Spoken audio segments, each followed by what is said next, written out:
Welcome to my channel. आज से हम स्टार्ट करने वाले एक्सेल। Microsoft Excel. माइक्रोसॉफ्ट एक कंपनी है जिसने एमएस ऑफिस बनाया था। एमएस ऑफिस एक पैकेज है। एमएस ऑफिस पैकेज में आपका Word, Excel, PowerPoint, Access ये सब आता है। उसी में से एक बहुत बड़ा एप्लीकेशन है माइक्रोसॉफ्ट एक्सेल। माइक्रोसॉफ्ट एक्सेल को ही शॉर्ट फॉर्म में एमएस एक्सेल बोलते हैं। ठीक है, यहाँ पर हम माइक्रोसॉफ्ट एक्सेल का यूज क्यों करते हैं? माइक्रोसॉफ्ट एक्सेल का यूज होता है डेटा एंट्री के लिए। सबसे पहले तो हम एक्सेल को ओपन करने के लिए देख लेते हैं ओपन कैसे होगा। कीबोर्ड में स्टार्ट बटन प्रेस करेंगे और आर बटन प्रेस करेंगे। इसके बाद यहाँ पर टाइप करेंगे एक्सेल। एक्सेल को टाइप करके इंटर बटन प्रेस कर देंगे या ओके कर देंगे, तो यहाँ पर आपको एक्सेल ओपन हो जाएगा। उसी तरह से दूसरा मेथड है हमारे पास, स्टार्ट बटन प्रेस कर देंगे और एक्सेल टाइप करेंगे, इंटर बटन प्रेस करेंगे, एक्सेल ओपन हो जाएगा। या फिर आप यहाँ पे स्टार्ट बटन को क्लिक करके यहाँ सर्च में भी सर्च कर सकते हैं। सारा मेथड एक ही है। ओपन होने के बाद यहाँ पर आपको कुछ ऑप्शन दिखाई देगा। यहाँ पर साइन इन करने के लिए बोलेगा। साइन इन मतलब होता है कि आप ऑनलाइन कुछ लेटेस्ट फंक्शन को यूज करना चाहते हैं, उसके लिए यहाँ पर आप ऑनलाइन टेम्पलेट को सर्च कर सकते हैं, जो टेम्पलेट आप सर्च करना चाहते हैं।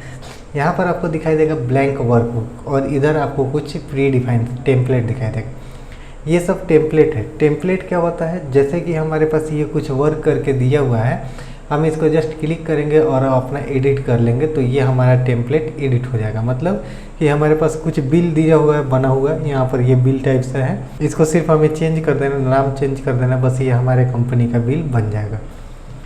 यहाँ पर आपको लेफ्ट हैंड में एक्सेल दिखाई दे रहा है और रिसेंट दिखाई दे रहा है। यहाँ पर लिखा हुआ है ओपन अदर वर्कबुक्स। अगर हमारे पास कुछ एग्जिस्टिंग वर्कबुक है तो यहाँ क्लिक करेंगे तो ये हमारे पास ये ऑप्शन आ जाएगा। यहाँ से हम फाइल को ओपन कर सकते हैं। इसके बाद हमारे पास ये ब्लैंक वर्कबुक आता है। ब्लैंक वर्कबुक मतलब हमारे पास कोई डेटा नहीं है, हम नया स्टार्ट कर रहे हैं। अभी हम एक्सेल लर्निंग पर्पज़ के लिए ओपन किए तो हमारे पास कोई डेटा नहीं होगा। हम ब्लैंक वर्कबुक को क्लिक करेंगे। एक्सेल में वर्कबुक बोला जाता है। यही आपका जो डॉक्यूमेंट होता है, वर्ड पैड और वर्ड का फाइल होता है, उसको डॉक्यूमेंट बोला जाता है। नोट पैड के फाइल को डॉक्यूमेंट नहीं बोला जाता। नोट पैड से बना हुए फाइल को फाइल बोला जाता है। एमएस वर्ड या वर्ड पैड, इस दोनों एप्लीकेशन से जो फाइल बनता है उसको डॉक्यूमेंट बोला जाता है। उसका एक्सटेंशन भी डॉक्स होता है, DOC होता है। और ये एक्सेल है। एक्सेल का जो थीम है ये आपको वर्कबुक बोलते हैं। ये वर्कबुक मतलब इसमें पेज होगा। यहाँ पर पेज नहीं बोला जाता, यहाँ पर सीट बोला जाता है। एमएस वर्ड जो था, एमएस वर्ड में जो पेज होता है उसको पेज बोला जाता था। मतलब कि एक डॉक्यूमेंट में 10 पेज है तो 10 पेज बोला जाएगा। यहाँ पे पेज नहीं होता है, यहाँ पे सीट होता है। तो यहाँ पर जो इंडिविजुअल होगा उसको वर्कबुक का सीट बोला जाएगा। और जो मल्टीपल एक वर्कबुक होता है उसमें मल्टीपल वर्कशीट होते हैं। वर्कशीट मतलब जो हमारा डेटा जहाँ पर अवेलेबल होता है, जहाँ पर हम डेटा को डिजाइन करते हैं, टेबल बनाते हैं, एंट्री करते हैं, वो हमारा एरिया जो होता है वर्कशीट होता है। और वो वर्कशीट जहाँ पर स्टोर होता है उसे हम वर्कबुक बोलते हैं। ये हम क्लिक करेंगे इसको ब्लैंक वर्कबुक को तो ये हमारे पास ओपन हो जाएगा। ओपन होने के जस्ट ऊपर में देखेंगे तो ये आपको दिखाई देगा बुक 1। यहाँ पे बुक 1 लिखा हुआ है।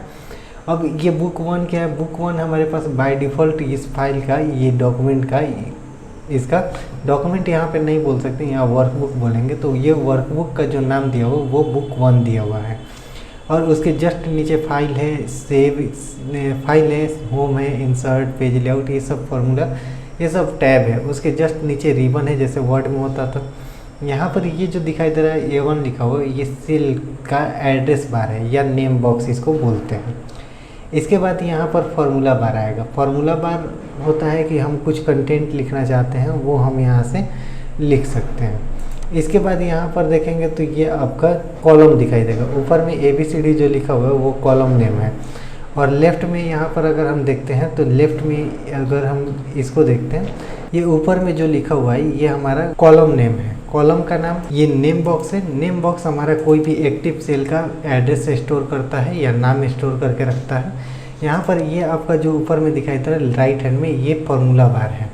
फार्मूला बार के आगे देखेंगे क्या होता है। ये जो ABCD लिखा हुआ है ये ABCD कॉलम का नाम है। ऊपर से जो नीचे कंटेंट हमारा आता है इसको कॉलम बोलते हैं और लेफ़्ट से जो राइट में जाता है उसको रो बोलते हैं। एक्सेल जो होता है ये आपका डेटा एंट्री के लिए यूज होता है। डेटा एंट्री मतलब कि हम कुछ डेटा को इसमें स्टोर करके रखते हैं, टेबल बनाते हैं, रिपोर्ट बनाते हैं, ये सब हमारे के लिए डेटा को फिल्टर कर सकते हैं, इसके लिए हमारा एक्सेल यूज होता है। ठीक है, इसमें हम ये कह सकते हैं कि ये मैट्रिक्स फॉर्मेट में होता है। मैट्रिक्स फॉर्मेट में क्या होता है, ऊपर में रो और कॉलम का कॉम्बिनेशन होता है, यहाँ पर भी रो और कॉलम का कॉम्बिनेशन है। देखिए ये जो पूरा एरिया है ये वर्कशीट है, यहाँ पर लिखा हुआ शीट 1 और ऊपर में दिखा हुआ बुक, ये एक बुक में मल्टीपल सीट हो सकते हैं। अब ये सीट जो होता है ये रो और कॉलम का कॉम्बिनेशन होता है और रो और कॉलम के कॉम्बिनेशन को सेल बोलते हैं। यहाँ पर ये आपका कॉलम का नाम हो गया ABCD और यहाँ से आपको स्टार्ट हुआ रो का नाम। रो मतलब लेफ़्ट से राइट की तरफ स्लाइड होता है। अब यहाँ पर टोटल जो रो होता है, यहाँ पर लेटेस्ट अगर एक्सेल ओपन करते हैं, ये एक्सेल का 2019 वर्जन था, तो इसमें आपको 10,48,576 रो होता है। कैसे दिखेगा, कंट्रोल बटन को होल्ड करेंगे और कीबोर्ड का डाउन बटन प्रेस करेंगे तो ये सबसे नीचे पहुंच जाएगा, ये लास्ट रो में पहुंच गया। 10,48,576 यहाँ पर टोटल रो होता है। अगर उसी तरह से कंट्रोल और राइट बटन प्रेस करेंगे तो ये हमारे लास्ट कॉलम में पहुंच जाएगा। XFD ये हमारा लास्ट कॉलम का एड्रेस है। ऊपर कंट्रोल अप और कंट्रोल लेफ्ट प्रेस करेंगे तो ये हमारे पहले सेल में आ जाएगा, जो कि हमारा पहला सेल का एड्रेस है A1। अब यहाँ पर सेल क्या होता है, देखिए जब कॉलम को हम नीचे की तरफ जाते हैं और रो को राइट की तरफ जाते हैं तो हमारा जहाँ पर सेल क्रॉस होता है, जैसे यहाँ से हम 2 लाइन ड्रॉ करेंगे तो एक लाइन हमने ऊपर से नीचे ड्रॉ किया और दूसरा लाइन हम लेफ़्ट से राइट की तरफ ड्रॉ करेंगे, तो ये कहाँ पर क्रॉस होगा, ये यहाँ पर क्रॉस होगा। B का कॉलम और 2 का रो यहाँ पर क्रॉस होगा, तो ये क्या होगा, ये हम पहले कॉलम का नाम लिखेंगे उसके बाद रो का नाम लिखेंगे। तो ये कॉलम का नाम क्या है, कॉलम का नाम है B और रो का नाम क्या है 2, तो इस सेल का एड्रेस बनेगा B2। अब उसी तरह से हम इधर आ गए तो इधर हमारे पास क्या है, ये D वाले सेल में है, तो हम पहले लिखेंगे D, शिफ्ट के साथ टाइप करेंगे तो कैपिटल टाइप होगा। अब ये रो नंबर 5 में है तो हम लिखेंगे 5, तो ये सेल का एड्रेस हो गया D5। अब यहाँ पर आपको इतना ध्यान देने की ज़रूरत नहीं है, यहाँ पर अगर हम जाते हैं तो यहाँ पर सेल का एड्रेस लिखा हुआ रहता है, जहाँ पर भी हम क्लिक करेंगे उसका सेल एड्रेस यहाँ पर मिल जाएगा। ठीक है, जहाँ पर भी क्लिक कीजिएगा सेल का एड्रेस यहाँ पर नेम बार में या नेम बॉक्स में दिखाई देने लगेगा। लेकिन अगर हम प्रोफेशनल वर्क करेंगे तो हमें ये सेल का एड्रेस याद होना चाहिए, हम फटाफट लिख सकते हैं। तो यहाँ पर अगर जैसे हम और भी स्क्रॉल कर लेंगे, यहाँ से अगर ये स्क्रॉल है, इसमें 2 स्क्रॉल होता है, एक हॉरिजेंटल होता है, एक वर्टिकल होता है। ये होता है रो को मूव करने के लिए और ये होता है कॉलम को मूव करने के लिए, इसको हम मूव कर सकते हैं। यहाँ पर प्रेस करेंगे तो और भी कॉलम आगे बढ़ता जाएगा। अब हमने क्लिक किया यहाँ, तो ये कौन से सेल में है, M सेल में है और 7 रो में है, तो ये 7 रो में हो गया। अगर गलती से मान लीजिए कि हमने यहाँ पर 7 की जगह 8 लिख दिया तो यहाँ पर तो सेल का एड्रेस हमारा M7 होना चाहिए था। अगर हम इसमें M7 करेंगे, बैक स्पेस जैसे ही प्रेस करेंगे तो ये हमारा कंटेंट ही डिलीट हो जाएगा। अगर हम बिना इंटर किए हुए हैं, अभी हमने जस्ट बैक स्पेस किया था तो कंटेंट डिलीट हो गया, बिना कोई की प्रेस किए हुए कीबोर्ड का एस्केप ESC बटन प्रेस करेंगे जो कि लेफ्ट टॉप कॉर्नर पर होता है, तो ये हमारा जो प्रीवियस डेटा था वो हमारा आ जाएगा वापस। अब इसमें हमें चेंज करने के लिए बैक स्पेस नहीं करना है, डायरेक्ट बैक स्पेस करेंगे तो ये डिलीट हो जाएगा, टोटल डिलीट हो जाएगा। तो इसके लिए हम क्या कर सकते हैं, 2-3 मेथड हैं कि हम इसको चेंज कर सकते हैं। पहला, हम तो इसको क्लिक करेंगे और क्लिक करने के बाद यहाँ फार्मूला बार में जाएंगे। फार्मूला बार क्या होता है, इंस्टेंट रिजल्ट दिखाता है, मतलब कि जो हम सेल में लिखते हैं उस सेल में रिजल्ट क्या है, क्या लिखे हैं, वो उसका एक्चुअल वैल्यू फार्मूला बार में दिखता है। एक्चुअल वैल्यू इसलिए क्योंकि यहाँ पर अगर हम फार्मूला अप्लाई करेंगे तो फार्मूला का रिजल्ट दिखेगा, लेकिन यहाँ पर हमारा फार्मूला दिखेगा। तो हम इसको क्लिक करेंगे, उसके बाद फार्मूला बार में जाएंगे, इसको बैक स्पेस से डिलीट करेंगे और उसके बाद चेंज करेंगे और इंटर करेंगे तो ये हमारा डेटा सेव हो जाएगा। ठीक है, दूसरा मेथड है कि हम माउस से यहाँ पर डबल क्लिक कर लेंगे, उसके बाद हम बैक स्पेस करेंगे और जो भी टाइप करेंगे तो टाइप हो जाएगा। इसमें तीसरा रूल है कि हम F2 बटन प्रेस करेंगे कीबोर्ड का, तब भी ये चेंज हो जाएगा। इसको बोलते हैं रीनेम करना। रीनेम करने के लिए क्या करेंगे, सेल को रीनेम करने के लिए डबल क्लिक कर सकते हैं, फार्मूला बार में क्लिक करके चेंज कर सकते हैं और F2 बटन प्रेस करके हम इसको चेंज कर सकते हैं। तो ये था हमारा यहाँ पर सेल के लिए। अब सेल यहाँ पर मेरा जो कंटेंट है ऊपर में, ये सेल का एड्रेस आप समझ गए होंगे। सेल का एड्रेस कैसे मिलेगा, पहले कॉलम का नाम लिखेंगे, उसके बाद रो का नाम लिखेंगे। अभी इसमें एक हिंट मिलता है कि जैसे हम जिस कॉलम में क्लिक करते हैं जिस सेल में, उस सेल का एक्टिव जो कॉलम होता है वो हाईलाइट हो जाता है, थोड़ा सा कलर यहाँ पे डिफरेंस हो जाता है दोनों में, और रो का भी कलर डिफरेंस हो जाता है। तो यहाँ से हम पता कर सकते हैं कि कौन से कॉलम में और कौन से रो में है। इसमें एक प्रॉब्लम है कि हम इसमें मल्टीपल लाइन नहीं लिख सकते। अगर हमने हेलो लिखा और जैसे ही इंटर बटन प्रेस किया तो ये नीचे चला आया। हम हेलो लिखेंगे और कंट्रोल इंटर बटन प्रेस करेंगे, उसके बाद दूसरा कंटेंट लिखेंगे। इसमें मल्टीपल लाइन में लिखने के लिए अल्ट इंटर का यूज करते हैं। पहले हमने हेलो लिखा, उसके बाद अल्ट इंटर बटन प्रेस किया, उसके बाद दूसरा वर्ड लिखा, ठीक है। तो ये एक ही सेल में टाइप होने लगेगा। यहाँ पर देखेंगे तो ये सेल का हाइट कुछ बढ़ गया है। इसमें जो सेल था हमारा, ये सेल नॉर्मल है, छोटा सा हाइट है, लेकिन यहाँ पर सेल का हाइट बढ़ गया है। ये इसलिए हो गया क्योंकि हमने इसमें मल्टीपल लाइन लिखा हुआ है। अब यहाँ पे जाते हैं, हमें 3 नाम लिखना है, वो भी एक ही सेल में। तो हम एक का नाम लिखेंगे, इंटर बटन प्रेस करेंगे तो वो सेल को चेंज करके नीचे आ जाएगा। इसलिए हमें ये ध्यान रखना होगा कि हम नाम लिखेंगे, अल्ट बटन को होल्ड करके इंटर करेंगे, उसके बाद ये हो गया। अब यहाँ पर अगर हम क्लिक करते हैं तो यहाँ पर देखिए ऊपर में दिखाई दे रहा है राम। अब सिर्फ नीचे कीबोर्ड का डाउन बटन प्रेस करेंगे तो हमारा सारा नाम दिखते जाएगा। या फिर यहाँ पर एक स्विच होता है ड्रॉप डाउन, इसको क्लिक करेंगे तो ये हमारा जो फॉर्मूला बार है वो एक्सपेंड हो जाएगा और टोटल कंटेंट दिखने लगेगा। इसके बाद यहाँ पर देखेंगे तो C10 लिखा हुआ है, यहाँ पर जाते हैं तो C9 लिखा हुआ, मतलब ये अकेला राम जो है वो एक अलग सेल में है, और ये 3 राम मोहन और राजू जो है वो एक ही सेल में है, तीनों नाम। डिलीट करने के लिए हम यहाँ से सिलेक्ट कर सकते हैं और डिलीट कर सकते हैं। अब हम यहाँ पे कुछ माउस का कमांड समझते हैं, माउस का यहाँ पर क्या प्रॉब्लम है। जैसे हमने यहाँ पर लिखा हेलो या फिर कोई नाम लिख दिया,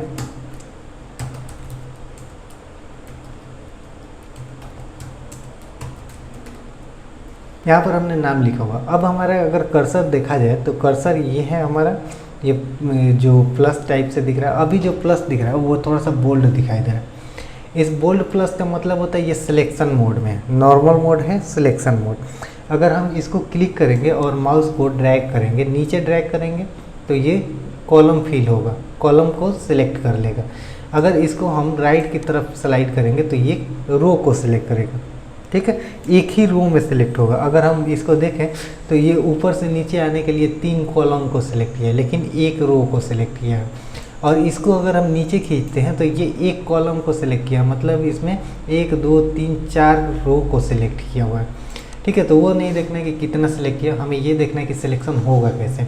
जब तक बोल्ड प्लस है, हम माउस को क्लिक करके नीचे खींचेंगे या राइट हैंड में सिलेक्ट करेंगे तो ये हमारा सिलेक्शन होगा। अगर हम इसको सिलेक्ट करके छोड़ देते हैं, अब हमारा कर्सर थोड़ा सा मूव करते हैं और इस लाइन के ऊपर जाते हैं, 2 सेल है, दोनों सेल के बीच में हम लाइन पे जाते हैं। तो अब हमारा कर्सर जो है ये एरो बटन बन गया, इसमें चार तरफ का एरो बना हुआ। हम इसको क्लिक करेंगे और क्लिक करके स्लाइड करके दूसरे जगह छोड़ देंगे। तो ये क्या किया कि कंटेंट को यहाँ से उठाकर यहाँ पे पेस्ट कर दिया, ठीक है, मतलब कट और पेस्ट का काम किया है ये। अब इसमें अगर हम कुछ कंटेंट लिखते हैं, 1 2 3 लिखें। अब यहाँ पे अगर हम क्लिक करते हैं और यहाँ पर देखते हैं तो यहाँ पर एक छोटा सा पॉइंट दिखता है। हम अगर माउस वहाँ पर ले जाते हैं तो ये हमारा एक स्मॉल ब्लैक और थीन कलर का प्लस हो जाता है। इसको अगर हम क्लिक करके माउस को लेफ्ट बटन प्रेस किए रहेंगे और नीचे की तरफ खींचेंगे तो ये नीचे की तरफ फील होता जाएगा। ये डेटा को फील करने के लिए होता है। और इसी को अगर हम राइट की तरफ खींचेंगे तो ये राइट हैंड में भी फील कर सकता है। तो हमारे पास कुछ ये ऑप्शन था जिससे कि हम माउस को मूव कर सकते थे। हम यहाँ से कर्सर, यहाँ पर अगर मूव का पॉइंट बना हुआ तो हम क्लिक करके राइट या लेफ्ट में या ऊपर नीचे जहाँ भी ले जाएंगे डेटा हमारा मूव कर जाएगा।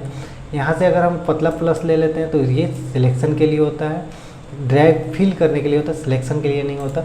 और ये जो हमारा बोल्ड प्लस है ये सिलेक्शन के लिए होता है। उसी तरह से अगर हम 2 कॉलम के बीच में जाते हैं, जैसे हम यहाँ पर जाते हैं बी के ऊपर गए तो हमारा जो कर्सर है ये डाउन एरो में बन गया। इसको अगर हम क्लिक करेंगे तो ये हमारा पूरा कॉलम सेलेक्ट हो गया, मतलब 10,48,576 बॉक्स सेलेक्ट हुए हैं।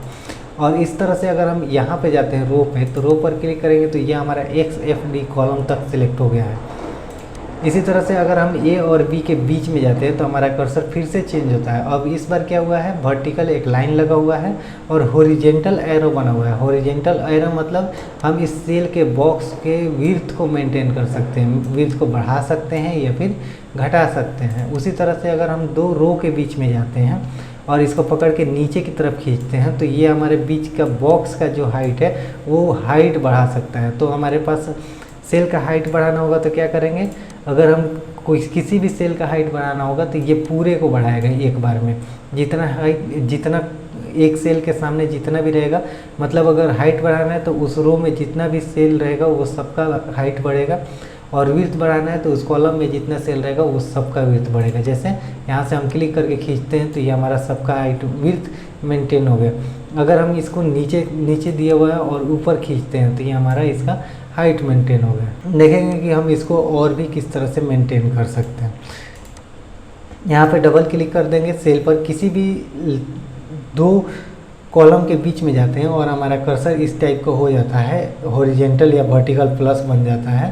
प्लस मतलब एरो बन जाता है। तो इसको क्लिक करेंगे तो ये ऑटोमेटिक फिट हो जाएगा, उतना फिट हो जाएगा जितना हमारा डेटा स्पेस रिक्वायर्ड करेगा।